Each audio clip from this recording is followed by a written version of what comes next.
తెలంగాణలో కరెంటు మీద అవుతున్న పంచాదులే పెద్ద కరెంట్ అఫైర్స్ అయిపోయినాయి. రెప్పగొట్టినంత సేపు కూడా ఓనియకుంటా కరెంట్ ఇచ్చినాం మేము. మరి కాంగ్రెస్ వాళ్ళకు ఎందుకు శాతనైతే లేదు అనుకుంటా కార్ పాటోళ్ళు గరమైతుంటే బట్టగాల్చి మీదేసి బద్నం చేసుడు తప్పితే ఏడబోతుందయ్యే కరెంటు అని కాంగ్రెస్ వాళ్ళు కవర్ డ్రైవులు చేసుకుంటగా అనుస్తుర్రు.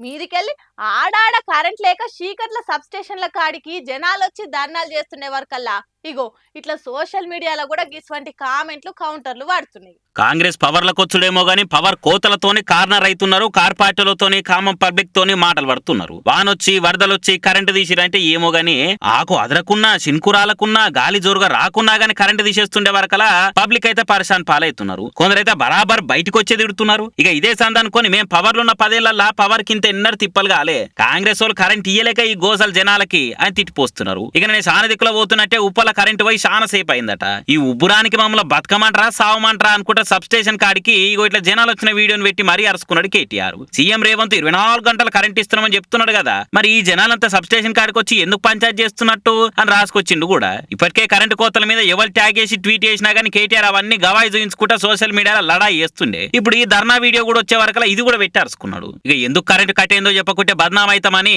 పవర్ డిస్ట్రిబ్యూషన్ వాళ్ళు కేటీఆర్ కామెంట్ కు జవాబు రాసుకొచ్చారు. ఆదివారం పొద్దుమీకి 5:30కు ఉదయనగర్ కాడ 5 జాగాల ఈదురుగాళ్లకు చెట్లు ఇరిగిపోయినాయి. అందుకే బోడుపల్ చుట్టుపక్కల కాలనీలకు కరెంటు పోయింది. మళ్ళీ ఎంబటే రిపేర్లు చేసి 8-10 వరకల కరెంట్ ఇచ్చినాము. ఉరుములు జోరు వాన వచ్చే వరకల 9 తిప్పలయ్యే వరకల ఎంబటే బండ్ల కూడా కెళ్ళి ఉప్పల్ ఫీడర్ దాకా సబ్ స్టేషన్ కరెంట్ ఇప్పించినాము. జరట్లా పొద్దుమికంగా వచ్చిపోతుండే వరకల జనాలు సబ్ స్టేషన్ కాడికి వచ్చిర్రు. మేము నియతగానే పని చేస్తున్నామని రాసుకొచ్చిర్రు. సరే నిన్న ఒక్కనాడంటే వానొచ్చింది, చెట్లు కూలినాయి, కొమ్మలు ఇరిగినాయి, వైర్లు వజన ఎక్కువైన బట్టలు దండం లేక పట్ట దిగి పడిపోయినాయి అనుకుందాము. మరి ఇన్ని రోజుల సంధి, వారాల సంధి, నెలల సంధి ఎందుకు పోతుంది కరెంటు? రోజుకి ఎన్ని గంటలు తీసేస్తుర్రో చెప్పాసేకుంటే ఎన్నిసార్లు కరెంటు పోతుందో మేము చూస్తలేమా, మేము తిప్పలు పడతలేమా అని జనాలు జర గట్టిగానే గరమైతుండే వరకలా. మీరు అస్సలు తగ్గొద్దు, అది అట్లాడుగుర్రి, మీ వెనక మేమున్నాము అనుకుంటా కారు కర్తలు కూడా కయ్యానికి కాలు దువ్విస్తున్నారు. మరి రేపు వచ్చేది పురాగ వానకాలము. జోరు వానలు, గాలి దుమారాలు రోజు ఉంటాయి. మరి ఇంకప్పుడు ఎట్లుంటదో కథ ఏం కోసుంటదో పొరి. ఇన్నరా ఈ సంగతి? సెక్రటేరియట్ కు మళ్ళా వాస్తు బాగలేదట కదా. అగో గదేంది, అన్ని వాస్తులు సరి చూసుకున్నాకనే కదా కొత్తది కట్టే, మళ్ళా వాస్తు బాగలేకపోడేంది అనుకుంటారు కదా.